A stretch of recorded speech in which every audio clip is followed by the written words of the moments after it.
আমার বাবার আপনারা আপনারা সহযোগিতা করেন। আপনারা এমপি আনারের রাজনৈতিক উত্থান ঝিনাইদহের কালীগঞ্জ থেকেই একসময় চরমপন্থীদের নিয়ন্ত্রণ করলেও পরে যোগ দেন রাজনীতিতে। তিনি কালীগঞ্জ উপজেলা আওয়ামী লীগের সভাপতি হিসেবে দায়িত্ব পালন করে আসছিলেন। আনার 2014, 2018 ও 2024 সালে টানা 3 বার আওয়ামী লীগ থেকে এমপি নির্বাচিত হন। ইন্টারপোলের ওয়ান্টেড আসামিও ছিলেন এমপি আনার। স্থানীয় সূত্রগুলো বলছে, এক সময়ের দক্ষিণ ও পশ্চিমাঞ্চলের চরমপন্থীদের নিয়ন্ত্রণ করতেন আনার। অস্ত্র ও বিস্ফোরক দ্রব্য পাচারের হোতা হিসেবেও পুলিশের খাতায় নাম ছিল তার। আইনশৃঙ্খলা রক্ষাকারী বাহিনীর চোখ ফাঁকি দিয়ে দীর্ঘদিন ধরাছোঁয়ার বাইরে থেকে দুর্ধর্ষ সন্ত্রাসী ও চরমপন্থীদের গডফাদার হিসেবে পরিচিতি পান তিনি। আনারের বিরুদ্ধে অস্ত্র, বিস্ফোরক, মাদকদ্রব্য ও স্বর্ণ চোরাচালান, চাঁদাবাজি, টেন্ডারবাজি, দখলবাজি এবং চরমপন্থীদের আশ্রয় দেওয়ার অভিযোগে 9টিরও বেশি মামলা ছিল। ইন্টারপোলের ওয়ান্টেড আসামি হিসেবে পুলিশ একবার তাকে আটক করলেও তার ক্যাডাররা পুলিশের ওপর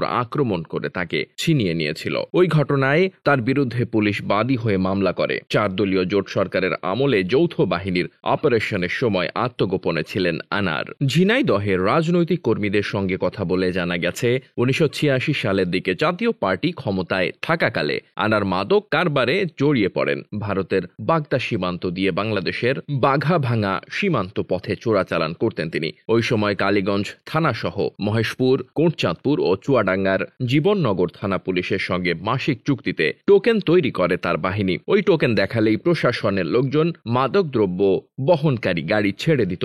এই টোকেন বাণিজ্য থেকে আনার দক্ষিণ পশ্চিমাঞ্চলের মাদক সম্রাট হিসেবে পরিচিতি লাভ করেন। এই মাদক কারবারের মাধ্যমে বিপুল অর্থবিত্তের মালিকও হয়ে যান। 1991 সালে আনার ঝিনাইদহের আরেক চোরা কারবারি পরিতোষ ঠাকুরের সঙ্গে মিলে স্বর্ণ চোরাচালানের সাথে জড়িয়ে পড়েন। স্বর্ণের বড় বড় চালান রাজধানী থেকে বাঘাভাঙা সীমান্ত দিয়ে প্রতিবেশী দেশে পাচার করতেন তারা। 1996 সালে আনার বিএনপি থেকে ক্ষমতাসীন আওয়ামী লীগে যোগ দেন। মাদক ও স্বর্ণ চোরাচালানের কারবারের সঙ্গে কালীগঞ্জ পৌরসভার এক কমিশনারের হাত ধরে অস্ত্র চোরা কারবারের জড়ান তিনি। তার অবৈধ অস্ত্রের চালান চরমপন্থী ক্যাডার শামসেল ওরফে রবিনের কাছে বিক্রি হতো। কথিত আছে, সরকারের পুরস্কার ঘোষিত শীর্ষ সন্ত্রাসী প্রকাশ ভারতে আত্মগোপন করার পর তার মাধ্যমে অস্ত্র চোরা কারবার চালিয়ে যান আনার।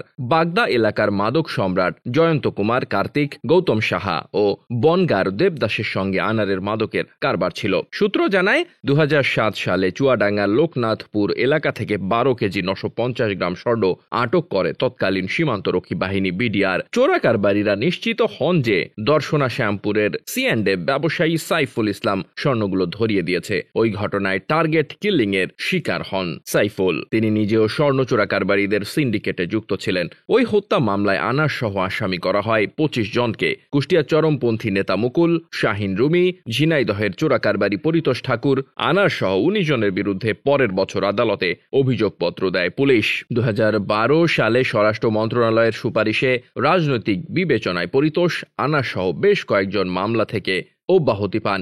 এ মামলায় আনারকে গ্রেপ্তারে 2009 সালে গণবিজ্ঞপ্তি জারি করেছিলেন চুয়াডাঙ্গার বিশেষ আদালত। এর 10 দিন পর ওই বছরের 21 জানুয়ারি তাকে গ্রেপ্তারের জন্য নিশ্চিন্তপুর গ্রামে তার বাড়িতে অভিযান চালায় আইন শৃঙ্খলা রক্ষাকারী বাহিনী। তবে তাকে গ্রেপ্তার করা সম্ভব হয়নি। উপজেলা আওয়ামী লীগের একাধিক নেতা জানান, 2009 সালে আওয়ামী লীগ সরকার গঠন করলে ধীরে ধীরে আনারের বিরুদ্ধে থাকা মামলাগুলো কমে যেতে শুরু করে। 2014 সালে আওয়ামী লীগের মনোনয়নে এমপি নির্বাচিত হলে ক্ষমতার দাপটে বেশিরভাগ মামলা থেকে নিজেকে মুক্ত করেন আনার। জানা যায়, মোট 6 জন আনারের হত্যাকাণ্ডে জড়িত ছিল। তাদের সবাই বাংলাদেশি নাগরিক। এমপিকে হত্যার পর 5 জন দেশে ফিরে আসে এবং একজন এখনো ভারতেই অবস্থান করছে। তবে বাংলাদেশে ফিরে আসা 5 জনের মধ্যে একজন অন্য দেশে পাড়ি দিয়েছে বলেও জানা গেছে। আর ভারতে অবস্থান করা ব্যক্তিকে আটক করতে চেষ্টা করছে ভারতীয় পুলিশ। Desk report, বার্তাবাজার।